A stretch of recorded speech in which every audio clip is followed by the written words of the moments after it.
আসসালামু আলাইকুম রহমতুল্লাহ। একদা একদিন দুই ব্যক্তি একটি গরু সম্পর্কে মামলা নিয়ে হজরত দাউদ আলাইহিস সালামের দরবারে হাজির হলো। তাদের প্রত্যেকের দাবি যে গরুটি তার, আর অপর ব্যক্তি এটা চুরি করে নিয়ে গিয়েছে। হজরত দাউদ আলাইহিস সালাম এদিন মোকদ্দমার ফয়সালা দিলেন না, বরং পরদিন ফয়সালা দেওয়ার কথা বলে তাদেরকে ফিরিয়ে দিলেন। সেদিন উভয়ে চলে গেল। পরের দিন উভয়ে একত্রে হাজির হলো।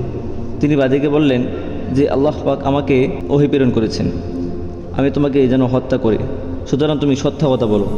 বাদী বলল, হে আল্লাহ সত্য নবী, মোকদ্দমায় আমার দাবি সম্পূর্ণ সত্য এবং হক, তবে এই ঘটনার পূর্বে আমি আমার প্রতিপক্ষের পিতাকে প্রতারণা দিয়ে হত্যা করেছি।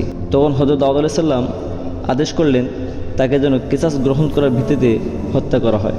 পবিত্র কোরআনে হযরত দাউদ আলাইহিস সালামের রাজত্বের গুরুত্ব এবং তাকে প্রদত্ত নবুয়তের ও হিকমতের কথা উল্লেখ করা হয়েছে। সেই আয়াতে আল্লাহ রাব্বুল আলামিন তিনি বলেছেন, আমি তার রাজত্বকে সুদূর করেছি এবং তাকে নবুয়ত ও সঠিক ফয়সালা করার জন্য যোগ্যতা দিয়েছি।